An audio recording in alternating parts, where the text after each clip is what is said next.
Ватикан можно назвать крошечным даже на фоне карликовых государств – Монако, Лихтенштейна и других. Тем не менее, о нем знает каждый, а его влияние распространяется далеко за пределы площади Святого Петра.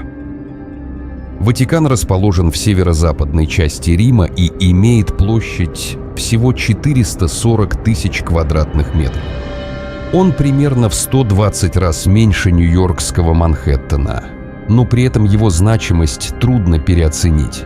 Сам за себя говорит огромный вес в мировой истории и религиозных аспектах. Все ветви власти сосредоточены в руках Папы Римского, которого коллегиально избирают кардиналы на специальном конклаве не позднее, чем через 18 дней после смерти предыдущего понтифика. Ватикан – религиозный центр мирового значения, обладающий собственной политической структурой и международным статусом благодаря деятельности Святого Престола, высшего руководства Римско-католической церкви во главе с Папой Римским. Орган издает нормативные акты, инструкции и послания, регулирующие жизнь верующих и деятельность церковных учреждений, и определяет доктринальные положения, утверждая литургические нормы. Хоть Ватикан и расположен внутри Рима, он полностью автономен, поэтому его называют городом-государством. Помимо собственных органов власти есть другие организации, в том числе телевидение и радио. У страны даже свой домен .va. Также государство имеет официальные связи с 182 государствами, но их посольства находятся за пределами Ватикана, в Риме. Там действует современная типография, выпускающая ежедневную газету «Осерваторе Романо». К тому же существует издательство, занимающееся распространением авторских материалов, связанных с жизнью и деятельностью Папы Римского. В стране нет своего аэропорта, но есть вертолетная площадка, с которой можно долететь до воздушной гавани итальянской столицы. А 852-я метровая железная дорога соединяет железнодорожную станцию у собора Святого Петра с основной транспортной сетью. У Ватикана собственная армия, швейцарская гвардия, основанная еще в 1506 году по инициативе папы Юлия II. Согласно древнему обычаю, в нее могут попасть только молодые мужчины-швейцарцы католического вероисповедания в возрасте от 19 до 24 лет и ростом минимум 174 сантиметра. Их главная задача – обеспечение охраны папы и защита ключевых въездов на территорию страны. Помимо этого, за безопасностью следят подразделения жандармерии. Ватикан не ограничивается ролью духовного центра. Это сложная институция, сочетающая в себе духовное служение, дипломатическую инициативу, гуманитарную помощь и культурную миссию. В ее рамке сосуществуют архитектура, искусство, музыка, образование и вековая хранительская практика архивов. В контексте мировой культуры Ватикан выступает как катализатор диалога между эпохами и цивилизациями. Здесь переплетаются религиозные традиции и светские достижения, что создает уникальный модуль влияния на глобальном уровне. Архитектура и визуальная культура Святого Престола стали одним из главных источников европейской художественной памяти. Собор Святого Петра и близлежащие пространства – не только религиозные патерицы, но и площадки для ренессансной и барочной эстетики, которые повлияли на градостроительные принципы и концепции церковного пространства во всем мире. Микеланджело, Браманте, Бернини. Имена, чьи решения о формах и пропорциях продолжают формировать представления о духовной и светской архитектуре, а их влияние ощущается в музейных залах и образовательных программах по всему миру. Музыка остается языком общения между народами. Литургическая традиция католической церкви развивалась параллельно с европейской музыкальной культурой. От ранних распевов до полифонических шедевров эпохи Возрождения и далее. Ватикан поощрял музыкальные практики как средство богослужения и культурного обмена, что способствовало распространению западной музыкальной культуры и формированию глобальной канвы музыкального наследия. Образование и хранение знаний в Ишуе. Еще один ключевой аспект влияния Ватикана. Архивы и библиотеки Святого Престола – уникальные на мировом уровне источники, охватывающие тысячелетия рукописей, документов, литературных и научных материалов. Их роль выходит за рамки простой консервации. Это активный ресурс междисциплинарных исследований в богословии, истории, философии, искусства и естественных наук. Многочисленные исследовательские проекты базируются именно на этих источниках, что подчеркивает роль Ватикана как центра мирового знания и культурной памяти. Дипломатия стала еще одним измерением глобального влияния Святого Престола. Через сеть апостольских нунциев и дипломатических миссий Ватикан поддерживает межкультурный обмен, гуманитарные программы и межрелигиозный диалог. Эта дипломатия не просто политический инструмент, она служит мостом между различными правительствами, вероисповеданиями и культурными традициями, способствуя мирному сотрудничеству и взаимному обучению на глобальном уровне. В современном мире, где вопросы гуманитарной ответственности, миграции, биоэтики и защиты прав человека становятся предметом общеглобального диалога, роль Ватикана как нейтральной и морально авторитетной площадки приобретает особый смысл. Тайные сообщества, понятие многозначное и многосложное. В академическом и историческом контекстах речь идет о группах, члены которых действуют в рамках закрытых структур с собственными символами, ритуалами и кодексами.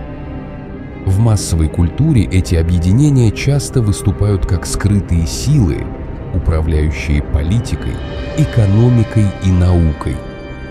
Но реальность гораздо сложнее упрощенных сюжетов. Между теориями заговора и конкретными фактами лежит толстый слой контекста, источников и временных рамок. Масонство – одно из самых долго существовавших и разветвленных явлений. Его истоки уходят в средневековые гильдии каменщиков и преобразование их в сеть братий, занимающихся филантропией, образованием и культурным обменом. В разных странах масонство развивалось по-разному. Ритуалы, символика и философские ориентиры варьировались в зависимости от регионального контекста и политической ситуации. В некоторых регионах масонство выступало двигателем просветительских идей, реформ и гражданских инициатив, что приносило ему репутацию интеллектуальной и культурной силы.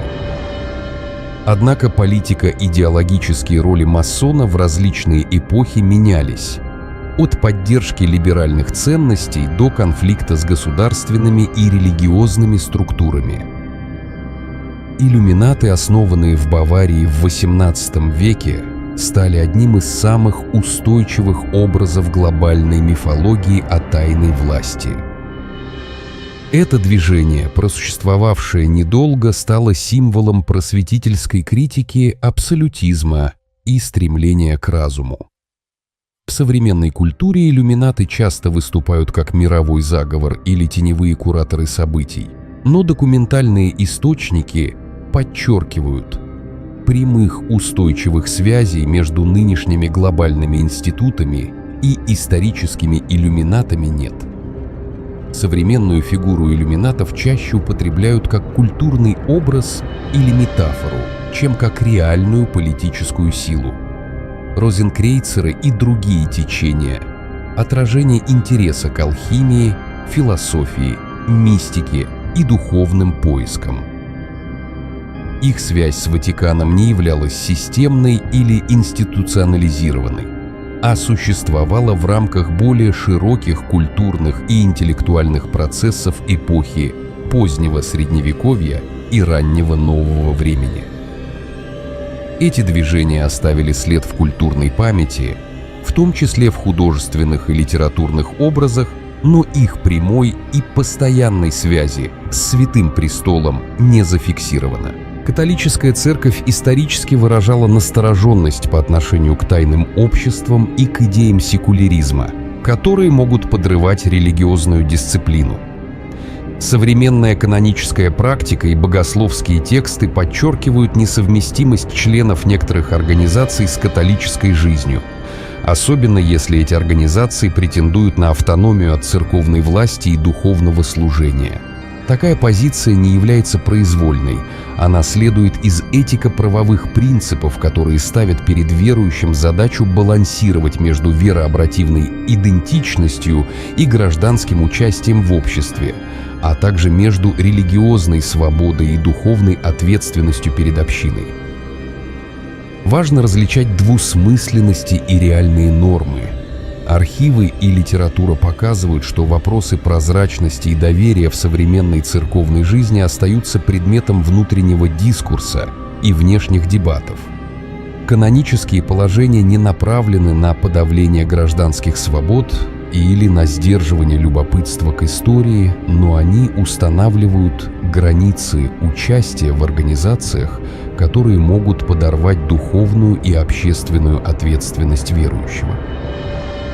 В рамках этого баланса церковь участвует в общественных дебатах о правах человека, этике науки, социальной справедливости и гуманитарной помощи, призывая к ответственной гражданской позиции при сохранении веры и общечеловеческих целей.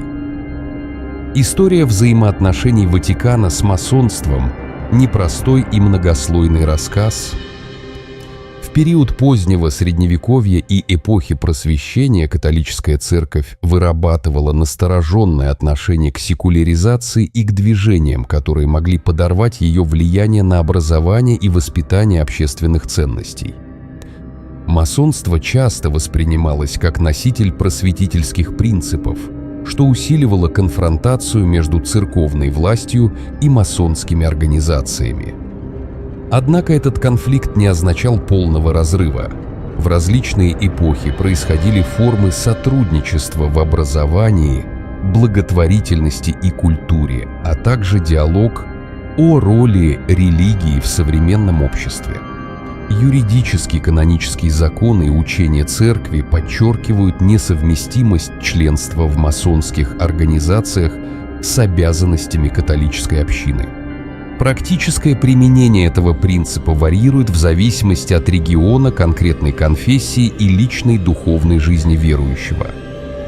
В XX веке и позже эта тема встречала новые формы обсуждения на фоне исторических кризисов, социальных трансформаций и переосмысления роли церкви в общественной жизни.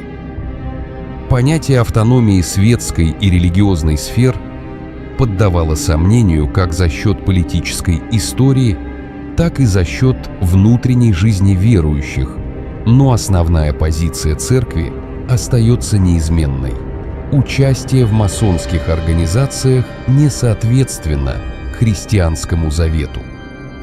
Современная динамика отношений между Ватиканом и масонами связывается с более широкими вопросами секуляризации, прозрачности и гражданской ответственности.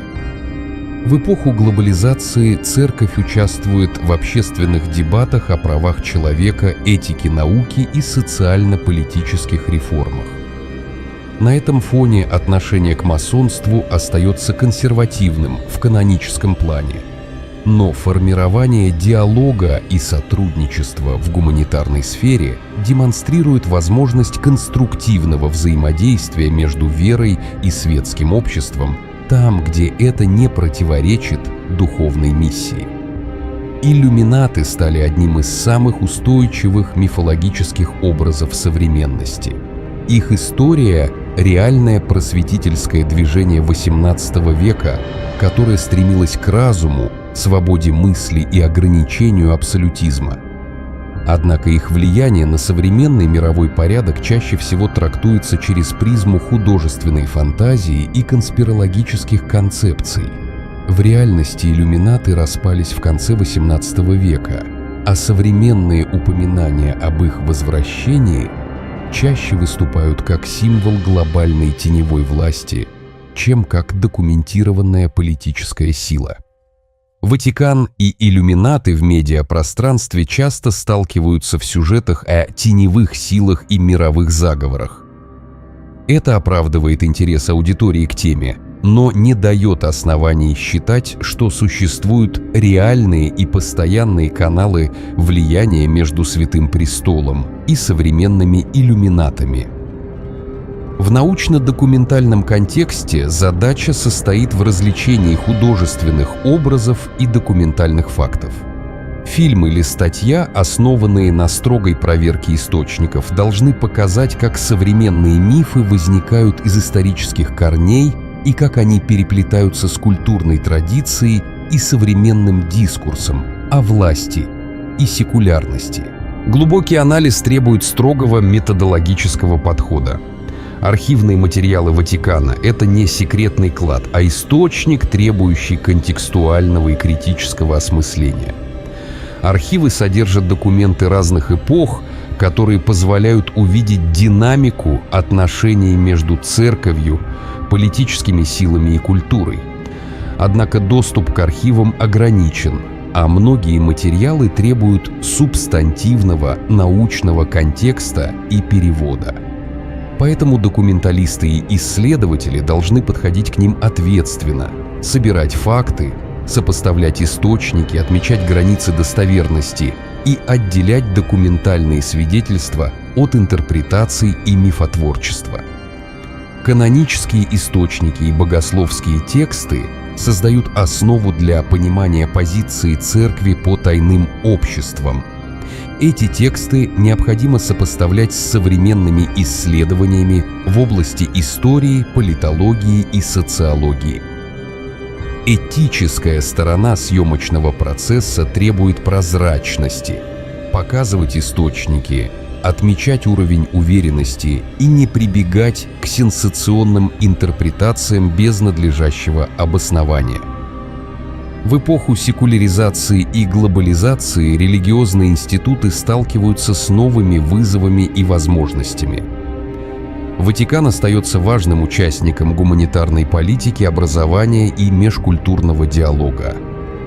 Тайные сообщества в современных условиях продолжают привлекать внимание как часть культурной памяти и как предмет исследовательского интереса. В любом случае, задача документалиста состоит в том, чтобы показать сложность и многомерность явлений, не сводить их к мифам, не превращать в плоскую схему «тайна против открытости», а распаковать реальные механизмы влияния, идей и практики. Современные дебаты часто вращаются вокруг вопросов прозрачности, доверия к институтам и уважения к религиозной свободе. Ватикан участвует в глобальном диалоге о правах человека, экологии, миграции и биоэтике, что подчеркивает не только его духовную миссию, но и социально-политическую ответственность. В то же время исследователи отмечают необходимость критического мышления и осторожности в трактовке любых материалов, связанных с тайными обществами, чтобы избежать увлечения теоретическими схемами и сохранить научную точность. История взаимоотношений Ватикана с тайными обществами сложная и многомерная. Канонические нормы четко очерчивают рамки разрешенного поведения у верующих, однако реальная жизнь церковной и светской сфер – это динамичный процесс взаимодействий, компромиссов и совместной работы над общим благом. Мифы о мировом правлении остаются частью культурной памяти и художественных образов, но они не заменяют фактов и документальных свидетельств. Правдоподобный нарратив требует соединения архивного анализа, критического исторического подхода и этической ответственности в представлении материала. В конечном счете фильм должен показать, как религиозная традиция может сотрудничать с современным обществом, как диалог между верой и секулярностью влияет на глобальное культурное поле и какие вопросы требуют дальнейшего исследования и открытого обсуждения.